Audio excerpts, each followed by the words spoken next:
Whew. Somebody turned the kettle down because my eyebrows just got singed off by a breaking news notification. Oh, no.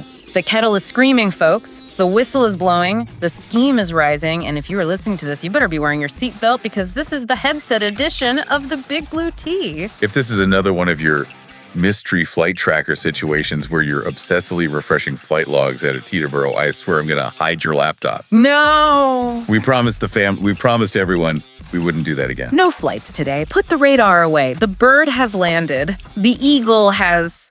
Well, maybe not the eagle. Maybe the pigeon. A pigeon. What does that even mean? Look, the point is the news is in.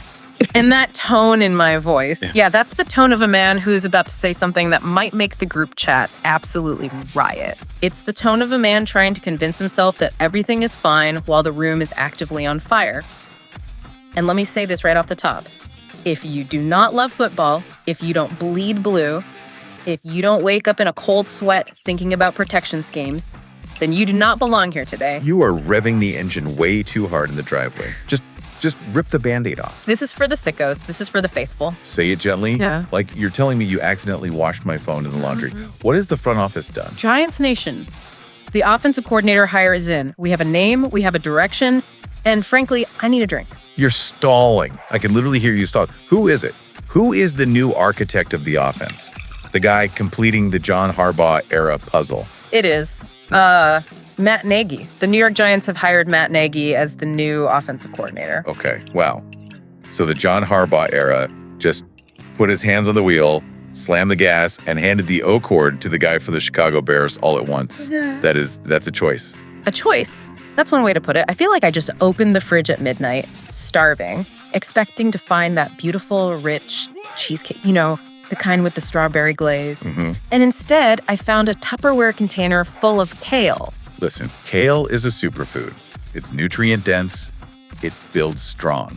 I don't want strong bones. I wanted cheesecake. I wanted the sweet taste of offensive fireworks, not the fibrous leafy greens of competence. And honestly, I'm going to say it. Oh, here we go. I'm going to say what everyone is thinking. We had Mike Kafka right there. Okay, we're doing this. No, seriously, we had him. I know. Different regime, clean slate, blah, blah, blah. But if this was the alternative, if the choice was between the mystery box of Matt Nagy and the guy we already knew, so you'd rather... We should have just stuck with Mike Kafka. At least we knew what kind of misery we were getting into. See, that's the panic talking. Yeah. But let's unpack this because I can actually feel the heat coming off the fan base right now. Yeah. The vibe check is code red across social media. Why is it so visceral? It's catastrophic. Look, we love John Harbaugh. Let me make that clear. We are all in on the Harbaugh train. He brings that CEO energy we needed. Right. The adult in the room. Exactly. But this hire, this feels like we just took a detour off the tracks. I mean, are we serious right now? This feels recycled. It feels like we went to the thrift store of coaches. That's a little harsh. But I think part of this disappointment, it stems from the cheesecake expectation you mentioned. We have to address the elephant in the room, the dream target. The one that got away. Todd Monken. We were all ready to buy the jerseys. I know. We were ready to rename the stadium the Monken House. He was the filet mignon. Right, but we need to inject some reality into the bloodstream here. Yeah. Because people are screaming that the Giants lost the plot. We did. No. The reality is Monken didn't turn down the Giants for a lateral move. He took a head coaching job. You can't compete with a promotion. I know, logically, I know. My brain knows that. But my heart is broken. Get it? We didn't lose the plot. We just lost the candidate. But the pivot is where I'm getting whiplash. We go from the filet mignon of Monken to microwaved meat. I know you said. It's a microwaved meat situation. And now the front office is spinning this. They're saying Nagy brings experience, scars, and receipts. Oh, they aren't hiding from it. Scars and receipts. That is the most terrifying thing I have ever heard about an OC hire. I don't want scars. I want touchdowns. Scars and receipts sounds like a guy who's seen some things he wants to forget. Well, welcome to the NFL. It's a league of stars. But let's actually look at those receipts before we just burn them. I mean, Matt Nagy isn't a nobody. He's been an NFL head coach. Mm-hmm. He comes from the Andy Reid ecosystem. That usually commands respect. Yes, the Andy Reid tree. The magical forest where every branch is supposedly made of gold. Look, I get it. We love the Andy Reid tree in theory. We do. We want that Patrick Mahomes magic. We want to believe we just hired the master teacher. But Was Matt Nagy actually cooking the meal in Kansas City? Or was he just stirring the pot for the legendary chef? That is the million-dollar question. The chef versus sous chef debate. When you were working under Andy Reid, how much credit do you really get? Exactly. And here is the red flag that is waving so hard it's creating a breeze in here. Kansas City brought back their previous offensive coordinator a few years ago. Right. They literally looked at Nagy, looked at their old ex, and said, you know what? We're going to go back to the ex. It was a classic, it's complicated status update.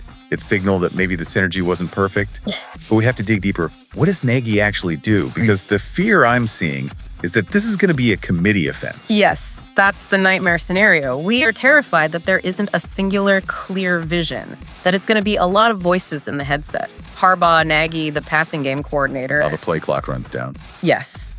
We saw that movie before, and it ends with the delay of game penalty on 3rd and 5. I cannot handle another season of confusion being our primary identity. Which brings us to the actual mission. Forget the name Nagy for a second. Let's talk about the assignment. The most important person in this building right now is not a coach. No. It's Jaxson Dart. Jaxson Dart. The future. The franchise. The kid with the arm. This hire has to be about him. If it's not, then what are we even doing? So if we look at this optimistically, and I know that is physically painful for you right now. It is. The Andy Reid system, the West Coast offense roots that Nagy comes from, it is traditionally very quarterback friendly. Okay. Let's talk about that. Because if there is a silver lining in this kale salad, it has to be the West Coast offense for Dart. But West Coast is such a buzzword. What does it actually mean for a guy like Dart in 2026? What are the commandments? Commandment number 1, make life easy. The whole philosophy is replacing the run game with the short passing game. It's about giving Dart quick answers and defined reads. Yes, please do not make the rookie solve calculus in a hurricane. I am so tired of watching our quarterbacks drop back and look like they are trying to decipher the Da Vinci Code while a 300-pound lineman is breathing down their neck. We need simplicity. See it, throw it. The ball needs to come out in under 2.5 seconds. It's rhythm throws, it's RPOs where Dart just has to read one defender. It simplifies the chaos. That sounds great in theory, but we need more than dinking and dunking. We've seen that show. It's boring. So commandment number 2 needs to be explosives without miracles. Crucial. You can't just nickel and dime your way down the field. I want chunk plays that are schemed open. I'm tired of the hope and a prayer offense. Our fan base's knees are sore from praying for yards. Right. You need guys running free because the play design confused the defense, not because your receiver made some miraculous catch. Exactly. And that leads to commandment number 3. Establish an identity. What a concept. Are we a play action team? Are we a tempo team? Do we use motion? Because recently, our identity has just been 3 out, but with vibes.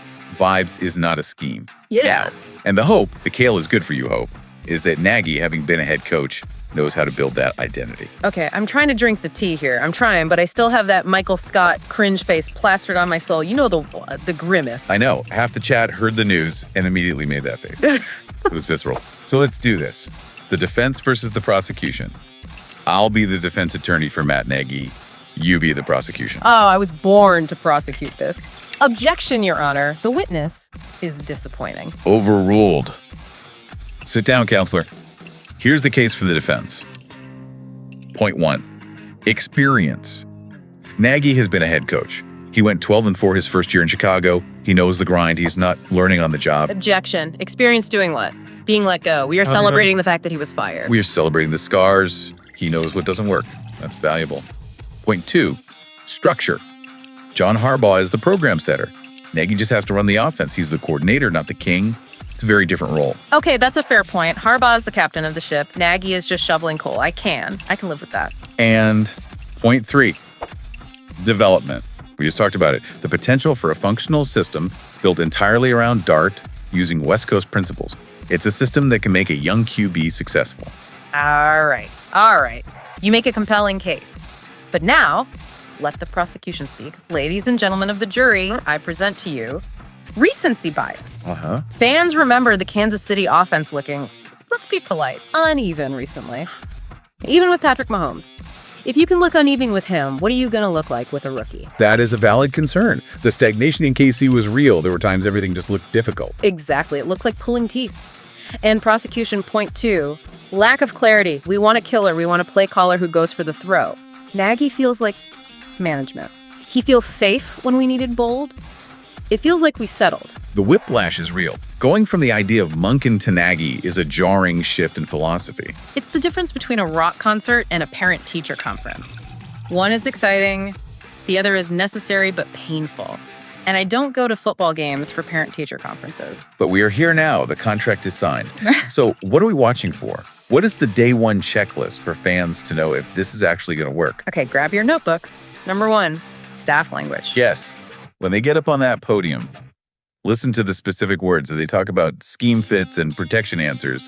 Or do we get generic coach speak? If I hear, we're just going to execute one more time, I'm going to lose it.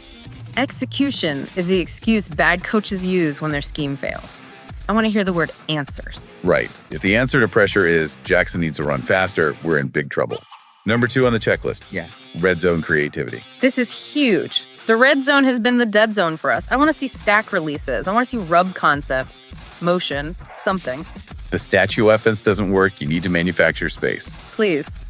And finally, number 3, the third down survival kit. A plan against pressure. Because you know they're going to blitz a rookie. They're going to bully him. Nagy needs a built-in hot system. Can you define that real quick? Sure. A hot is just an automatic adjustment. If the defense blitzes more guys than we can block, the quarterback and the receiver both know instantly to change the route, the ball comes out. It's a safety valve. Please don't ruin my Sunday by the second quarter plan. Yes. If Dart is getting hit every third down because there's no hot route, this experiment fails. And the T will not just be hot, it will be radioactive. So let's do an emotional check-in. We've yelled about the kale. We've mourned the loss of Munkin. Where are you right now? Honestly, I'm in that stage where you tell everyone I'm fine, but secretly you are reorganizing the spice rack at 2 a.m. You are stress stirring. I am stress stirring the spice rack. I am vibrating with anxiety. Look, I don't love it. I can't sit here and lie and say I love it. I wanted the cheesecake. This makes me feel like we're the safest team in the room, but I want to be wrong. I desperately want to be wrong. I want Matt Nagy to come in here and look like a genius. I want Jaxson Dart to throw for 4,000 yards and for us to look back at this and laugh. Please, let me be the idiot. The goal is for the rest of the league to laugh now and cry later. Exactly. Let them meme us. Because if Harbaugh and Nagy actually pull this off, if they unlock Dart, oh, the receipts we will be pulling out, we will be insufferable. That's the spirit. You don't have to love the hire today, but you have to demand it makes sense tomorrow. Amen to that. So, Giants family, I need to know where you stand. Drop it in the comments, tweet at us, whatever you got to do. How do you feel? Give us a grade. A, love it. B, hate it, you wanted the cheesecake? Yeah. C, confused but hopeful? Or D, just here for the tea?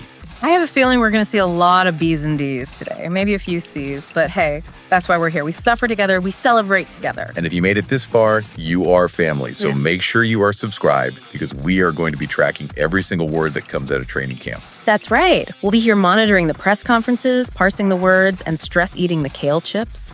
This has been the Big Blue Tea, where the takes are hot. And the tea stays spilling. See you next time, Giants Nation. Don't panic.